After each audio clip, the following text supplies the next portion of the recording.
Bismillahirrahmanirrahim. Assalamualaikum warahmatullahi wabarakatuh.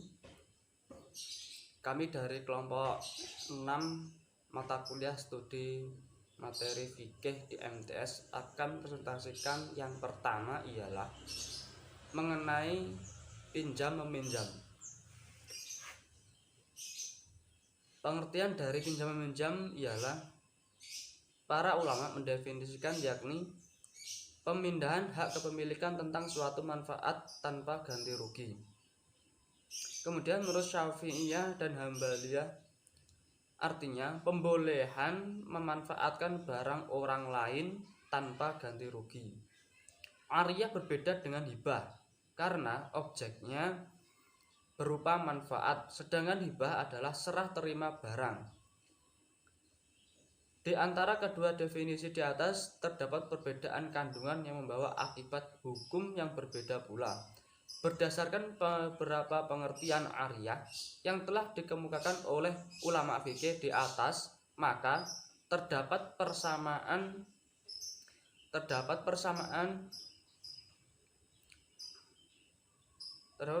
dalam mendefinisikan ariyah, yaitu adanya pembolehan memanfaatkan barang orang lain tanpa ganti rugi. Kemudian di sisi lain ialah definisi ini terdapat perbedaan di mana ulama Malikiyah dan Imam Syarahasi dengan ulama Syafi'iyah dan Hambaliyah tentang hal pemanfaatan barang yang dipinjam hanya pada pihak peminjam dan boleh meminjamkan kepada pihak lain atau pihak yang ketiga. Kemudian ulama Malikiyah dan Imam Syarahasi mengatakan bahwa al-ariyah merupakan akad yang menyebabkan peminjam atau pemilik manfaat barang yang dipinjamkan. Oleh sebab itu, pihak peminjam boleh meminjamkan barang itu kepada orang lain untuk diambil manfaatnya.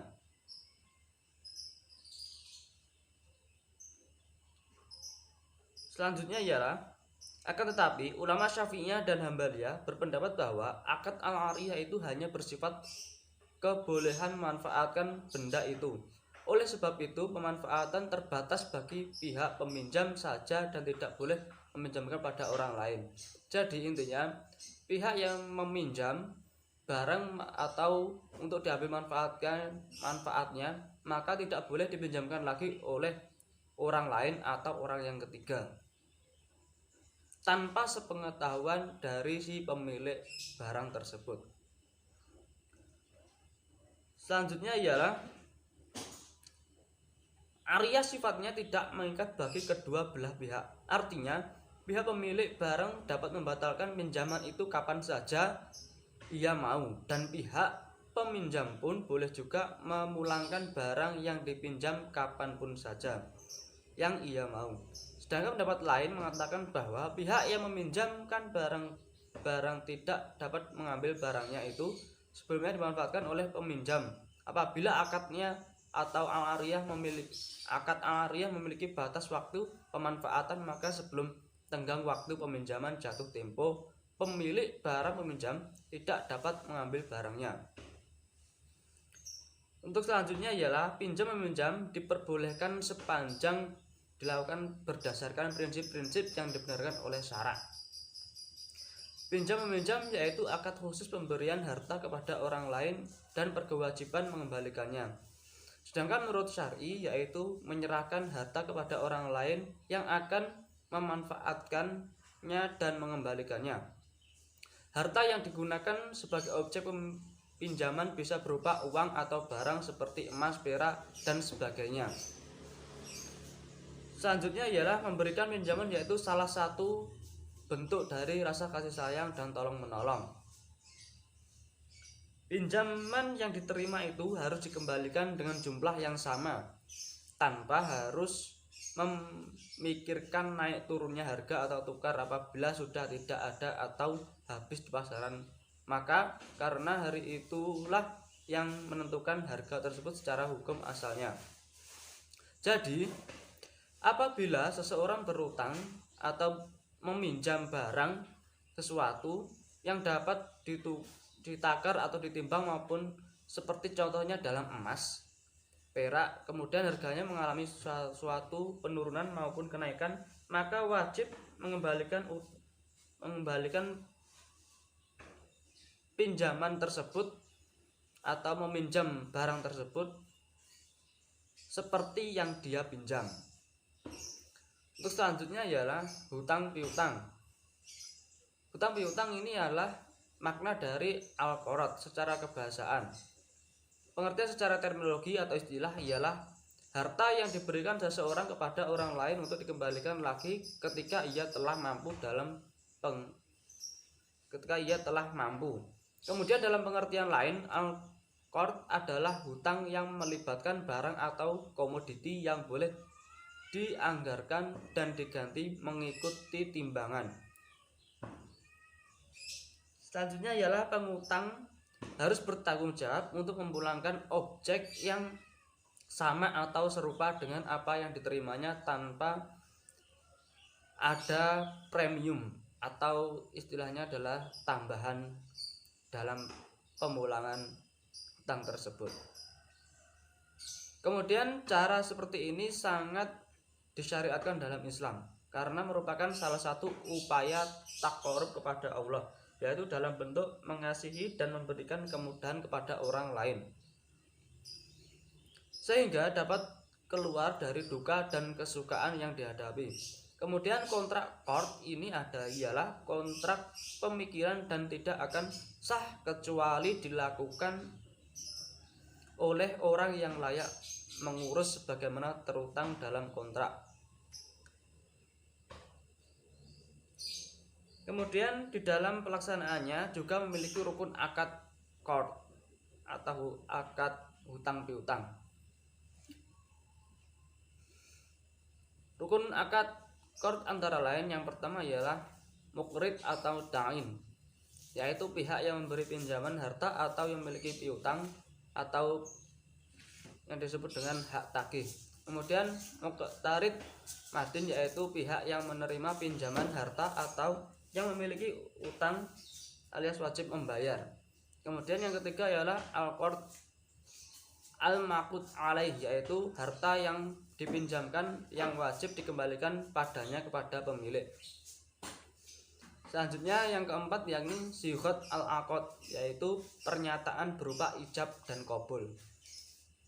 Kemudian tujuan utama transaksi qard adalah belas kasihan dan mengharapkan ganjaran dari Allah Subhanahu wa taala. Maka bila pihak kreditur atau rentenir istilahnya dalam bank yakni rentenir, maka memberikan persyaratan tambahan dari nilai pinjaman. Hilanglah tujuan asal transaksi ini yang membuat transaksi ini menjadi tidak sah serta akad qard berubah menjadi transaksi untuk mengejar laba. Analisis ketentuan gadai. Pengertian gadai. Gadai ialah perjanjian akad pinjam-meminjam dengan menyerahkan barang sebagai tanggungan utang. Dalam istilah bahasa Arab, gadai diistilahkan dengan ar-rahnu. Ar-rahnu dalam etimologi artinya tetap dan kekal. Menurut sebagian ulama, dalam bahasa Arab, ar-rahnu berarti penahanan. Seperti dikatakan nikmatun rahinah, artinya karunia yang tetap dan lestari. Adapun dalam pengertian syara', gadai berarti menjadi barang yang mempunyai nilai harta menurut pandangan syara' sebagai jaminan hutang, hingga orang yang bersangkutan boleh mengambil hutang atau ia bisa mengambil sebagian manfaat barang itu. Demikian menurut yang didefinisikan para ulama. Apabila seseorang ingin berhutang kepada orang lain, ia menjadikan barang miliknya, baik berupa barang tak bergerak atau berupa ternak, berada di wilayah kekuasaannya, atau memberi pinjaman sampai ia melunasi hutangnya. Apabila seseorang ingin berhutang kepada orang lain, ia menjadikan barang miliknya, baik berupa barang tak bergerak atau berupa ternak berada di bawah kekuasaannya, atau pemberi pinjaman, sampai ia melunasi hutangnya. Demikian yang dimaksudkan gadai menurut syara'. Pemilik barang yang berhutang disebut rahin, yang menggadaikan. dan orang yang menghutangkan yang mengambil barang tersebut serta mengikatnya di bawah kekuasaan disebut murtahin, serta untuk sebutan barang yang digadaikan itu sendiri adalah rahin atau gadaian. Pemberian analisis ketentuan gadai. Pengertian gadai. Gadai ialah perjanjian akad pinjam-meminjam dengan menyerahkan barang sebagai tanggungan utang. Dalam istilah bahasa Arab, gadai diistilahkan dengan ar-rahnu. Ar-rahnu dalam etimologi artinya tetap dan kekal. Menurut sebagian ulama, dalam bahasa Arab, ar-rahnu berarti penahanan. Seperti dikatakan nikmatun rahinah, artinya karunia yang tetap dan lestari. Adapun dalam pengertian syara', gadai berarti menjadi barang yang mempunyai nilai harta menurut pandangan syara' sebagai jaminan hutang, hingga orang yang bersangkutan boleh mengambil hutang atau ia bisa mengambil sebagian manfaat barang itu. Demikian menurut yang didefinisikan para ulama. Apabila seseorang ingin berhutang kepada orang lain, ia menjadikan barang miliknya, baik berupa barang tak bergerak atau berupa ternak, berada di wilayah kekuasaannya, atau memberi pinjaman sampai ia melunasi hutangnya. Apabila seseorang ingin berhutang kepada orang lain, ia menjadikan barang miliknya, baik berupa barang tak bergerak atau berupa ternak berada di bawah kekuasaannya, atau pemberi pinjaman, sampai ia melunasi hutangnya. Demikian yang dimaksudkan gadai menurut syara'. Pemilik barang yang berhutang disebut rahin, yang menggadaikan, dan orang yang menghutangkan yang mengambil barang tersebut serta mengikatnya di bawah kekuasaan disebut murtahin, serta untuk sebutan barang yang digadaikan itu sendiri adalah rahin atau gadaian. Pemberian sementara itu, gadai menurut istilah adalah akad utang di mana terdapat suatu barang yang dijadikan peneguhan atau penguat kepercayaan dalam utang piutang.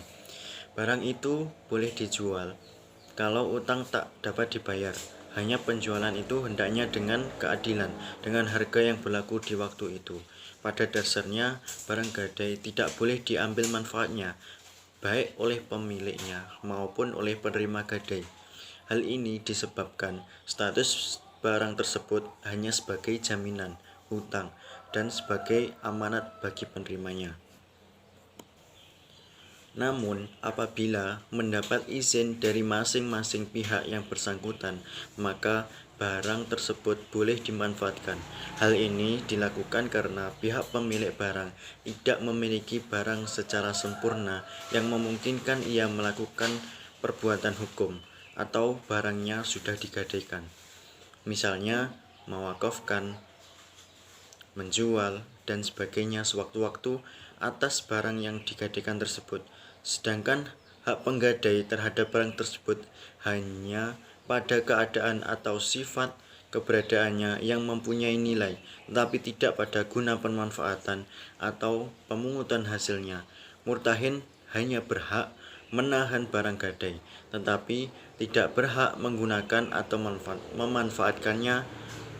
Sebagai pemilik barang, gadai tidak berhak menggunakan barangnya itu, tetapi sebagai pemilik apabila barang gadaiannya itu mengeluarkan hasil, maka hasil itu menjadi pemiliknya.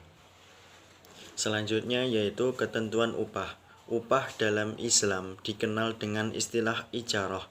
Secara etimologi, kata ijarah berasal dari kata al-ajru yang berarti al-iwad, yang dalam bahasa Indonesia berarti ganti atau upah.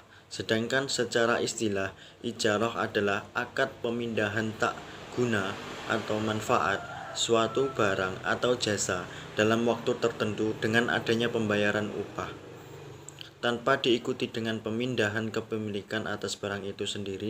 Oleh karenanya, Hanafiyah mengatakan bahwa ijarah adalah akad atas manfaat disertai imbalan. Ijarah adalah pemilikan jasa dari seseorang yang menyewakan atau muajir oleh orang yang menyewa atau mustajir serta pemilikan harta dari pihak mustajir oleh seorang muajir. Dengan demikian, ijarah berarti dari pengertian tersebut dapat dipahami bahwa upah adalah harga yang dibayarkan kepada pekerja atas jasanya dalam bidang produksi atau faktor produksi lainnya. Tenaga kerja diberikan imbalan atas jasanya, dengan kata lain upah adalah harga dari tenaga yang dibayarkan atas jasa dalam produksi. Jika pekerja tidak menerima upah, akan mempengaruhi standar penghidupan bagi para pekerja. Penetapan upah bagi tenaga kerja harus mencerminkan keadilan dan mempertimbangkan berbagai aspek kehidupan, sehingga pandangan Islam tentang hak tenaga kerja dalam penerimaan upah lebih terwujud. Upah yang diberikan kepada seseorang harus sebanding dengan kegiatan-kegiatan yang telah dikeluarkan. Seharusnya juga cukup bermanfaat bagi pemenuhan kebutuhan hidup yang wajar. Pemberian upah hendaknya